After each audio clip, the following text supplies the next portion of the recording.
Good afternoon, everybody, and thank you so much for joining me here today. I'm going to go ahead and get us started because it is 3:35. And let me go ahead and switch to, with any luck, you see me now. And I lost my other screen with my notes. Stuff here in this technology. There we go. So anyway, thank you so much for joining me here today. This is Beyond Belt Tightening, and the objective of this little webinar is to help everybody get thinking about new habits that they can use to help their organizations survive and get through the coronavirus epidemic. I'm Sean Hale. I've been doing nonprofit nuts and bolts for more than 20 years now. Most recently, I spent 4 years as the Chief Financial and Operations Officer at Mission Capital. Just a few weeks ago, I became an independent consultant, and one of the things I've learned about myself over the past 20 years is that I'm passionate about saving money and about working smarter rather than working harder. So coronavirus has all of us worried about the human impact to our households, to our organizations, our staff, and the people that we serve. It also has everyone worried about the economic impact. And one of the things that I've learned, having been through a couple of emergencies myself over the years, is that our go-to habits with money during good times and bad, sometimes they're not always the best or the only tools, but it seems like we kind of get stuck on this two-lane track of either we have to beg for more money or we have to engage in really uncomfortable and sometimes very often unhealthy belt tightening. So what we're going to try and do with this webinar is propose different habits. These are habits that would be good for you and your organizations at any time, but they are especially urgent habits right now because of this emergency. Thanks, you guys, for helping to keep me on track. So one other quote got shared with me just a week ago by a friend who attended this and said, hey, you need to include this slide. So these three smart guys, Ranjay Gulati, Nitin Nahoria, and Franz Wolgezogen, wrote a great article for the Harvard Business Review after our last recession. And they said, companies that master the delicate balance between cutting costs to survive today and investing to grow tomorrow do well after a recession. These companies reduce costs selectively by focusing more on operational efficiency, even as they invest relatively comprehensively in the future. Their research goes on to show that when you engage in across-the-board cuts, especially cutting future investments, more often than not, that's going to lead to disaster for your organization. In other words, while most organizations have to make strategic cuts, they also need to make strategic investments. I have one more new habit for you guys, and this is using the right tool for the right job. And I don't know about you, but when I was a kid, I loved knives, and I especially fantasized about Swiss Army knives. It's a very popular pocket knife, and I especially wanted, well, I wanted any Swiss Army knife, but especially one of those ones that has like 100 blades and is 3 inches thick, because you can literally, there's a blade on there for everything. And you could literally chop down a tree with it, right? If you had to, you could even make furniture. You could make a new table, chest of drawers, whatever, but it would take a really, really, really long time. And so I suspect everybody on this call knows that if you want to make furniture, better to get professional carpenter tools if you want to get it done that week, that month, that year. And if we saw a friend who was trying to make a dining room set with a Swiss Army knife, we might ask them if they were like doing it on a dare or if it was a bed or something like that. And if not, like, why don't we get you a hammer and nails and a saw and some other real carpentry tools, right? Oh, the slide is acting up. There we go. So the right tool for the right job. QuickBooks, it is a great bookkeeping tool.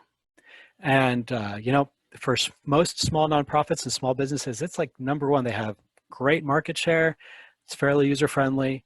You can get a great discount on it through TechSoup. It's really easy to find bookkeepers familiar with it. And so until you start dealing with government grants or more complicated bookkeeping needs, it is really the go-to for most organizations.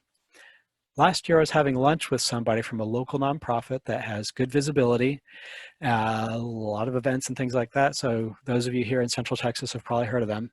Come to find out, they were using QuickBooks as their CRM, which means that if they wanted to analyze donor giving or do a mailing or anything like that, it took hours and hours and hours of fiddling with the data.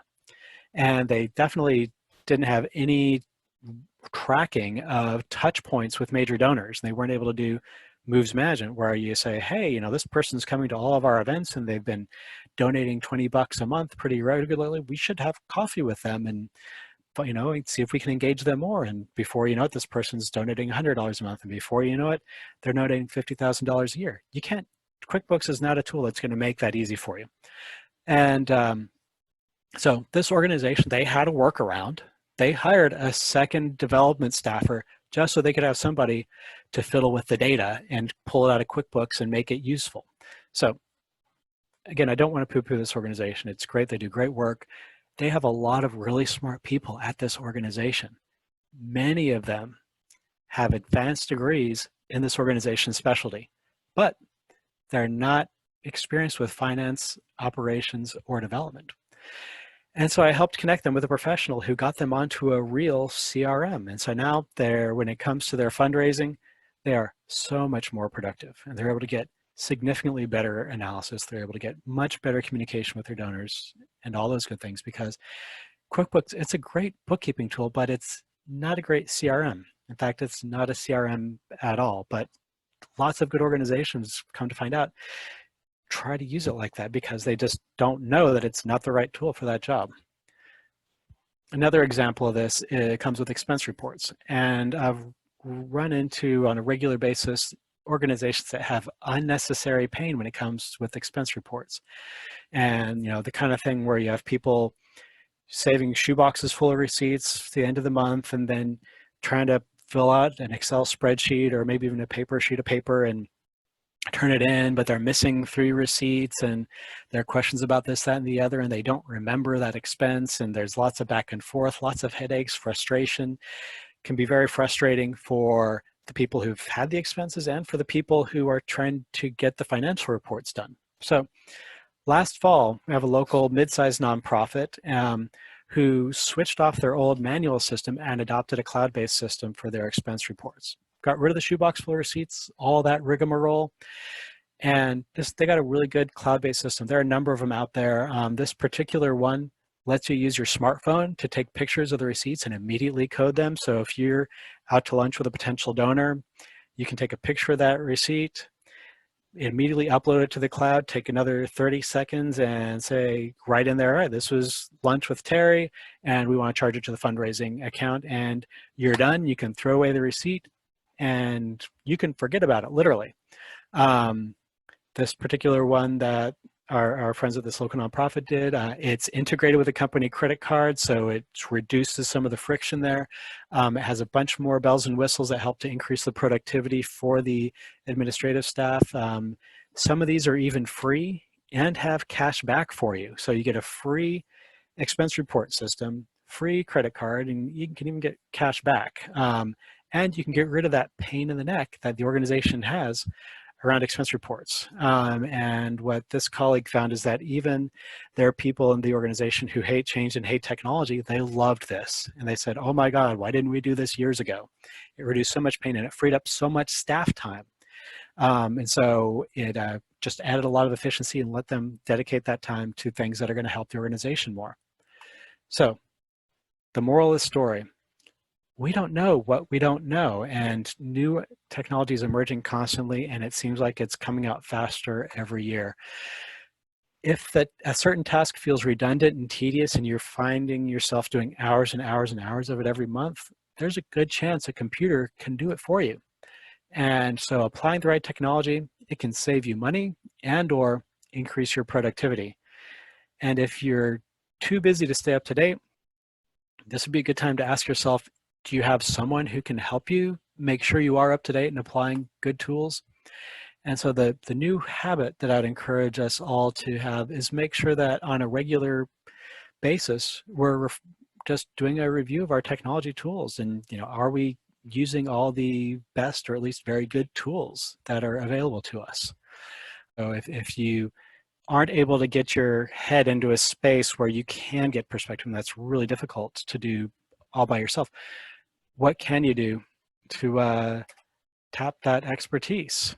And you guys, that's all I got. If there is anything else I can do for you, please do feel free to reach out to me. I'd be happy to hear from you offline. And if you get a wild question, a wild hair at 3 a.m., send me an email, and I'll be happy to follow up with you the next day. So again, thank you all very much.